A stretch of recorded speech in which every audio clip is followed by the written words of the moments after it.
దివంగత CM YS Rajasekhara Reddy సోదరుడు YS Vivekananda Reddy దారుణ హత్యను సిబిఐ ఛేదించింది. ఇన్నాళ్లు టీడీపీ వైసీపీల మధ్య వివేక హత్యపై హోరాహోరీ ఆరోపణలు జరిగిన విషయం తెలిసిందే. ఎన్నికల ముందు వివేక హత్య జరగడంతో దీనికి మరింత ప్రాధాన్యం ఏర్పడింది. ఇక వివేక కూతురు సిబిఐ ఎంక్వైరీ కోసం పట్టుబట్టడంతో చివరకు కోర్టు ఆదేశాలతో సిబిఐ రంగంలోకి దిగింది. ఇందులో సంచలన విషయాలను సిబిఐ బయటపెట్టింది. వైఎస్ వివేక హత్యకు పగలు, ప్రతీకారాలు, అవమానాలతో పాటు ముఖ్యంగా ఆర్థిక లావాదేవీలే ముఖ్య కారణమని తేలింది. వివేక మాజీ డ్రైవర్ హత్యలో ప్రత్యక్షంగా పాల్గొన్న దస్తగిరి అప్రూవర్ గా మారిపోయాడు. అసలు వివేక హత్య ఎలా జరిగింది, ఎందుకు జరిగింది, దాని వెనుకాల ఎవరున్నారు అనేది దస్తగిరి కోర్టు ముందు ఇచ్చిన వాంగ్మూలం వెలుగులోకి వచ్చింది. వైఎస్ వివేక హత్య వెనుక పెద్దలు అంటే వైఎస్ అవినాష్ రెడ్డి, అతని తండ్రి భాస్కర్ రెడ్డి ఉన్నారని దస్తగిరి చెప్పడం ఇప్పుడు ఏపీ రాజకీయాల్లో కలకలం రేపుతోంది. దస్తగిరి చెప్పిన వివరాల ప్రకారం వైఎస్ వివేక ముఖ్య అనుచరుడు ఎర్రగంగిరెడ్డి, వైఎస్ పొలం పనులు చూసుకునే ఉమాశంకర్ రెడ్డి, అతని స్నేహితుడు సునీల్ యాదవ్, మాజీ డ్రైవర్ దస్తగిరి కలిసి హత్య చేశారు. వీరి మధ్య వైరం మొదట వైఎస్ వివేక ఎమ్మెల్సీ ఎన్నికల్లో ఓడిపోయినప్పుడు మొదలైంది. అది 2017లో జరిగింది. ఆ వివరాలను వివేక మాజీ డ్రైవర్ అప్రూవర్ గా మారిన నిందితుడు దస్తగిరి కోర్టుకు ఎలా చెప్పుకొచ్చాడు. ఎన్నికలు ముగిసిన తర్వాత హైదరాబాద్ నుంచి వస్తూ ఉండగా తన ముఖ్య అనుచరుడు ఎర్ర గంగిరెడ్డికి ఫోన్ చేసి ఇంటికి రమ్మన్నాడు వివేక. హైదరాబాద్ నుంచి ఇంటికి వెళ్లే సమయానికే గంగిరెడ్డి ఇంట్లో ఉన్నాడు. వెళ్లగానే తన ఓటమికి మీరే కారణమని వివేక గంగిరెడ్డి మీద అరిచారు. నన్ను మీరు మోసం చేశారు, మీ సంగతి తెలుస్తానంటూ వార్నింగ్ ఇచ్చాడు. గంగిరెడ్డి ఏదో సర్ది చెప్పబోయినా పట్టించుకోలేదు. ఆ తర్వాత కారులో గంగిరెడ్డిని తీసుకుని వివేక ఎంపీ అవినాష్ రెడ్డి ఇంటికి వెళ్లారు. అక్కడ డి శంకర్ రెడ్డి కనిపించాడు. అతను స్థానిక వైసీపీ నాయకుడు. నువ్వు మా కుటుంబంలోకి వచ్చి మా మధ్య చిచ్చు పెట్టావు, నాకు మా కుటుంబ సభ్యులను దూరం చేశావని శంకర్ రెడ్డిపై ఆగ్రహం వ్యక్తం చేశారు ఆయన. అంతేకాదు, నా ఓటమికి మీరే కారణం, నా పక్కనే ఉండి మోసం చేశారు, మీ సంగతి ఏంటో తెలుస్తానని వైఎస్ అవినాష్ రెడ్డి, అతని తండ్రి భాస్కర్ రెడ్డిలను తిట్టి వార్నింగ్ ఇచ్చి వెనక్కి వెళ్లారు వైఎస్ వివేకానంద రెడ్డి. అక్కడి నుంచి అందరి మధ్య వైరం మొదలైంది. ఇది జరిగింది 2017లో. ఇక ఆ తర్వాత జరిగిన ఆర్థిక లావాదేవీల విషయానికి వస్తే కడపలోని రాధాకృష్ణమూర్తి, ఆయన కొడుకు ప్రసాదమూర్తికి బెంగళూరులో ఖరీదైన భూమి ఉంది. అది వివాదంలో ఉండడంతో ఎర్ర గంగిరెడ్డి ద్వారా వివేక సాయం కోరారు ఆయన. ఇక వివేక తన అనుచరుడైన ఎర్ర గంగిరెడ్డిని కలిసి బెంగళూరులో డిప్యూటీ ఎస్పీ రాజేష్ సహా పలువురిని కూర్చోబెట్టి మాట్లాడేవారు. వివేక కూర్చున్న మొత్తం వ్యవహారాన్ని డీల్ చేసి చక్కబెట్టేది గంగిరెడ్డి. ఇక ఆ తరువాత తన పొలం పనులు చూసే ఉమాశంకర్ రెడ్డి తన స్నేహితుడైన మరో వ్యక్తి అయిన సునీల్ ను వివేకానందకు పరిచయం చేశారు. ఇక అప్పుడప్పుడు వారి దగ్గరకు వెళ్తూ ఉండేవారు. ఇక బెంగళూరుకు సైతం 1-2 సార్లు వీళ్ళని తీసుకుని వెళ్లి చర్చలు జరిపారు వివేక.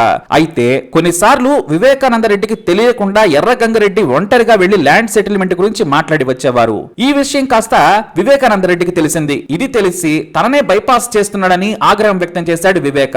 అప్పటి నుంచి వివేక గంగిరెడ్డి మధ్య గొడవలు మొదలయ్యాయి. అయినా సరే సెటిల్మెంట్ కోసం అందరూ కష్టపడ్డారు. గంగిరెడ్డి, ఉమాశంకర్ రెడ్డి, సునీల్ యాదవ్లు కూడా బెంగళూరు వెళ్లి వచ్చేవారు. అయితే ల్యాండ్ సెటిల్మెంట్ పూర్తయిన తర్వాత డీల్లో భాగంగా 8 కోట్లు ఇస్తామని ఆ భూమి యజమాని వారికి చెప్పుకొచ్చారు. ఇక బెంగళూరు గెస్ట్ హౌస్ లోనే తమకు వాటా ఎంత ఇస్తారు అని వివేకానంద రెడ్డిని గంగిరెడ్డి అడిగాడు. దానిపై వివేక గంగిరెడ్డిని, సునీల్ ను, ఉమాశంకర్ రెడ్డిని తిట్టిపోశారు. డబ్బుల గురించి వాగ్వాదం జరగడంతో తన కారు తీసుకుని గంగిరెడ్డిని బెంగళూరులోనే వదిలేసి కోపంతో పులివెందల వచ్చారు వివేక. అప్పటి నుంచి గంగిరెడ్డి, వివేకకు మాటలు లేవు. ఇక ఆ తర్వాత కొన్నాళ్లకు సెటిల్మెంట్ జరిగిపోయింది. ఆ సెటిల్మెంట్ కింద వచ్చిన 8 కోట్లలో ₹1 కూడా వివేక ఎవ్వరికి ఇవ్వలేదు. ఇక ఆ తర్వాత ఇది జరిగిన కొన్నాళ్లకు అంతా మళ్లీ కలుసుకున్నారు. కానీ మనసులో అన్ని పెట్టుకున్నారు గంగిరెడ్డి టీం. ఇక అప్పటి వరకు వివేకానంద రెడ్డి దగ్గర ఉన్న డ్రైవర్ దస్తగిరి 2018లో తాను వివేకానంద రెడ్డి దగ్గర డ్రైవర్ గా పనిచేయడం మానేశాను అని చెప్పాడు దస్తగిరి. అంటే ఈ ల్యాండ్ డీలింగ్ జరుగుతున్నంత సేపు కూడా దస్తగిరి వివేకానంద రెడ్డి దగ్గర డ్రైవర్ గా ఉన్నాడు. ఆ తర్వాత 2018లో మానేశాడు. అయితే వివేకానంద రెడ్డి దగ్గర డ్రైవర్ గా పని మానేసిన తరువాత పాత పరిచయాలతో దస్తగిరి ఎర్ర గంగిరెడ్డి, ఉమాశంకర్ రెడ్డి, సునీల్ లను తరచూ కలుస్తూ ఉండేవాడు. ఫిబ్రవరి 10, 2019న ఉదయాన్నే దస్తగిరి ఇంటికి ఉమాశంకర్ రెడ్డి బైక్ పై వచ్చి గంగిరెడ్డి ఇంటికి తీసుకెళ్లాడు. బెంగళూరులో ల్యాండ్ సెటిల్మెంట్ చేసిన డబ్బులు వివేకానంద రెడ్డి ఇవ్వలేదు. అందుకు సార్ ని చంపేయాలి, వివేకాను చంపితే మనకు 40 కోట్లు వస్తాయి, అందులో 5 కోట్లు ఇస్తాను, నువ్వు చంపాలి అని దస్తగిరిని అడిగాడు గంగిరెడ్డి.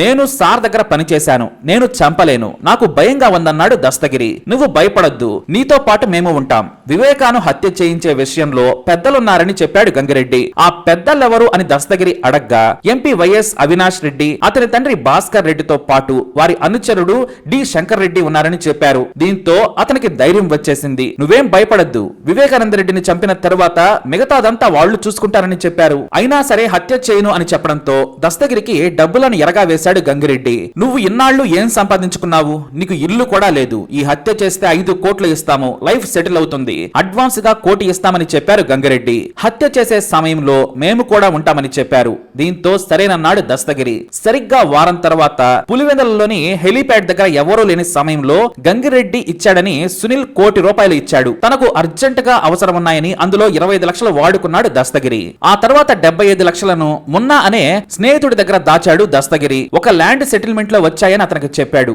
అంతేకాదు పులివెందులలోని విజయ హోమ్స్ లో విల్లా కొనుక్కునేందుకు అగ్రిమెంట్ కూడా చేసుకున్నాడని దస్తగిరి కోర్టు ముందు ఒప్పేసుకున్నాడు. దస్తగిరి హత్యకు ఒప్పుకున్న తరువాత అంతా పథకం ప్రకారం వివేకాను చంపేందుకు ప్లాన్ సిద్ధం చేశారు. హత్య చేయాలి అంటే వివేక ఇంట్లో ఉన్న కుక్కను ముందు చంపాలి, లేదంటే వాచ్మెన్ రంగయ్యకు విషయం తెలిసిపోతుంది, లేదా వివేక అలర్ట్ అవుతారని భయపడ్డారు. దీంతో హత్యకు ముందు ఎవరూ లేని సమయంలో సునీల్ యాదవ్, ఉమాశంకర్ రెడ్డిలు కలిసి కుక్కను కారుతో తొక్కించి చంపించారు. ఫిబ్రవరి 10, 2019న కదిరి వెళ్లి పదునైన గొడ్డలి కొనుక్కురమ్మని దస్తగిరిని సునీల్ తన స్కూటీ మీద పంపించాడు. అక్కడ 450 రూపాయలు పెట్టి గొడ్డలి కొనుక్కున్నాడు దస్తగిరి. అది కొన్న తర్వాత సాయంత్రం వైఎస్ వివేకానంద రెడ్డి దగ్గరకు రావాలని సునీల్ ఫోన్ చేసి చెప్పాడు. దీంతో గొడ్డలి తీసుకుని వివేకానంద రెడ్డి ఇంటికి వెళ్లాడు దస్తగిరి. అయితే అప్పటికి వివేకానంద రెడ్డి అక్కడ లేడు, హైదరాబాద్ లోనే ఉన్నాడు. కానీ ఆ రోజు రాత్రి వస్తున్నాడని ముందే తెలుసుకున్నారు. వివేక వచ్చే వరకు అతని ఇంటి సమీపంలో సునీల్, దస్తగిరి మద్యం తాగుతూనే ఉన్నారు.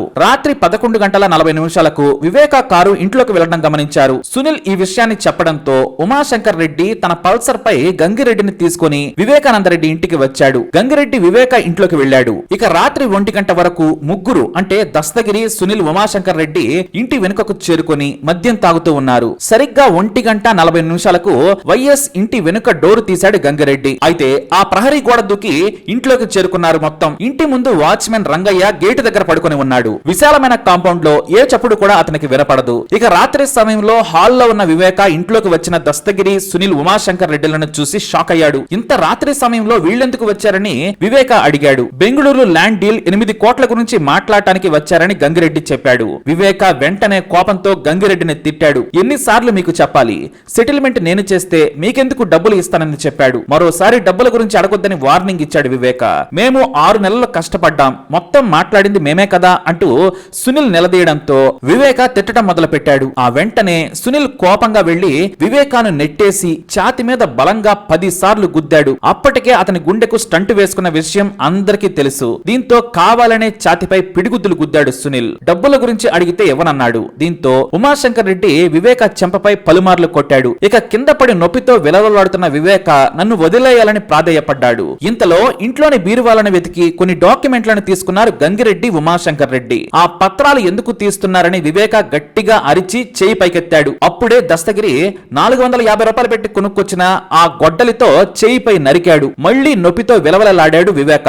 టేబుల్ పక్కన ఉన్న పెన్నును తీసుకుని తాము చెప్పినట్లు రాయాలని సునీల్, ఉమాశంకర్ రెడ్డిలు అతన్ని కోరారు. తాను రాయనని వివేక చెప్పడంతో గంగిరెడ్డి, ఉమాశంకర్ రెడ్డి, సునీల్ కాలుతో విపరీతంగా తన్నారు. దీంతో నొప్పికి తాళలేక సరేనని పెన్నుతో రాశాడు. సరిగ్గా డ్యూటీకి రమ్మని తిట్టినందుకు డ్రైవర్ ప్రసాద్ కోపంతో వచ్చి చంపాడని వివేకతో రాయించారు. ఆ తర్వాత గంగిరెడ్డి సునీల్, దస్తగిరిలను చంపేయమని ఆదేశించాడు. ఇక్కడ వద్దు, బాత్రూమ్ లో చంపమని చెప్పాడు గంగిరెడ్డి. దీంతో దస్తగిరి వివేకాను లాక్కుని వెళ్లి బాత్రూమ్ లో వేశాడు. చేతిలోని గొడ్డలతో పలుమార్లు తలపై సునీల్ కూడా నరికి చంపాడు. ఆ తర్వాత వెనుక గోడ దూకి అందరూ వెళ్లిపోయారు. ఉదయం 5 గంటలకు అందరూ గంగిరెడ్డి ఇంట్లో సమావేశమయ్యారు. మీరేం భయపడద్దు, ఇల్లంతా తుడిపించాను, మీరేం టెన్షన్ పడద్దని గంగిరెడ్డి చెప్పాడని దస్తగిరి సిబిఐకి వెల్లడించాడు. ఇక సిబిఐకి ఏమీ చెప్పొద్దని పలుమార్లు గంగిరెడ్డి, సునీల్, ఉమాశంకర్ రెడ్డిలు దస్తగిరిని బ్రతిమలాడారు. ఇక హత్య జరిగిన తర్వాత ఇస్తామన్న మిగతా 4 కోట్లు కూడా ఇవ్వలేదని దస్తగిరి ఆరోపించాడు. దీంతో వైఎస్ వివేక హత్యలో అసలు దొంగలు అతని అనుచరులేనని తేలింది.